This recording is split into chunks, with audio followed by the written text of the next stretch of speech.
We thought we would cover The Mandalorian Season 2, Episode 7 about 3 days before Episode 8 comes out, and nobody will be thinking about Episode 7 anymore, but I had a lot of thoughts about Episode 7. This episode doesn't seem to really... It doesn't push the series at all. It doesn't push this season at all, the underlying story, because all they're doing is getting coordinates. That's it. That's their entire goal. And it would have been really easy for them to just give him the coordinates at the end of the last episode. He could have just gone to his friends and gotten it then. So it doesn't really forward the story. Why is it there? How does it fit into the series overall? For me, I'm going to go with it's reintroducing Bill Burr's character. Migs Mayfield, right? Bill Burr plays Migs Mayfield in the series. And I think it's reintroducing his character in a better way and explaining his character better for future use. I think he's going to be important in the next season and further on down the line, maybe in Star Wars in general. Because for me, it was a real redemption of that character. In the first season, when they did the whole prison break, I was not really I'm a huge Bill Burr fan. But I was not much of a fan of Migs Mayfield, the character that he plays on the show. And I thought that weird gun appendage, that was dumb. It did not play well for me. I think it was a missed opportunity.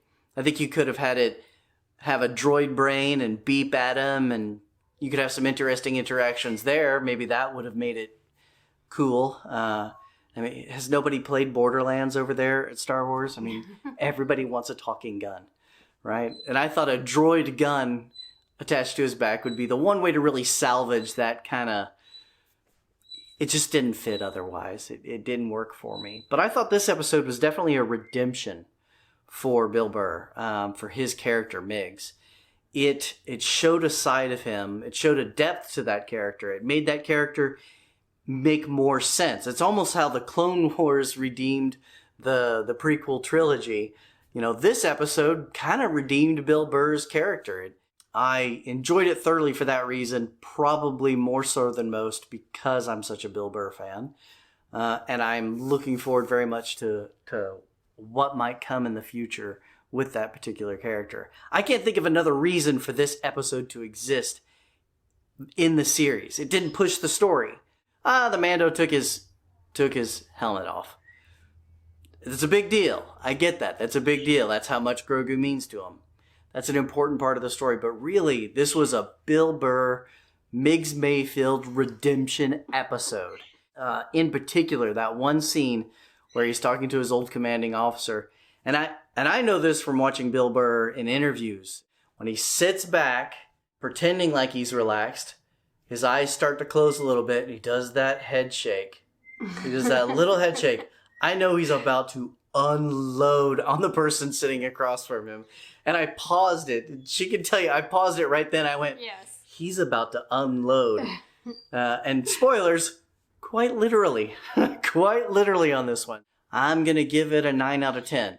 I was excited the whole time. I had a blast watching this. I had to pause multiple times to annoy my family while we watched it with how excited I was. I really saw this episode as a bringing together this weird group of people. He just needed the coordinates for something else.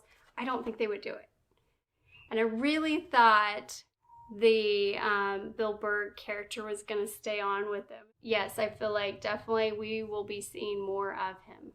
If you had rushed into the rescue, which I'm guessing is going to be episode 8, if you had rushed into the rescue without any kind of team building for the people that were going to help, it probably wouldn't have worked as well. This idea that you had, that it is an opportunity for them to kind of work together and build somewhat of a team, that really works. Running counter to that is the fact that they didn't really work together as a team very well. You know, you had 2 snipers up there, and you had Boba Fett waiting in the car, ready to go, Slave One, but they didn't really work together all that well. It wasn't a huge team building thing, but it was, no one fought, no one like got upset with each other. It was like, we're in this, we're gonna work together, we're gonna make this happen. But they could have started the next episode just like that, just a real short scene that kind of everybody's on Team Grogu. Let's go. But I do like the idea of it being a team building situation. It's just that the linchpin to that team would have been Migs. I think if Migs had stayed on with the group, spoiler warning there. I'll put spoilers somewhere in the description. But if Migs had stayed on and everybody had stayed together, then it might have been like more of a family, like more of a team, a team building, like a family. Like bringing this group for one purpose, that this group would have never worked together for any other purpose. Seems more like a team than a family to me. Okay, a team. It'd be a very dysfunctional family who leaves each other for dead. Think of like a circle family. I don't know. A team. So my best guess for this last scene where he sends a video message to Moff Gideon is that he's repeating the words that Moff Gideon said earlier in the first season to him. So I was thinking, maybe it's part of the code. Moff Gideon gave him warning. Now, to balance things out, he has to give Moff Gideon the same warning. And he's being somewhat sarcastic and throwing his exact words back at him, which is fantastic. I did like that. I mean, I can't think of any there's a lot of tactical reasons why you wouldn't do that. You wouldn't let them know you're coming. But in this case, he did let them know he was coming. So why would he do that? I was struggling with that. Like, I liked the scene overall, but there was a part of me that just couldn't square that. Like, why give them warning when the important thing here is that you rescue Grogu? What did you guys think about it? That's what I really want to know. What did you guys think about that warning message to Moff Gideon?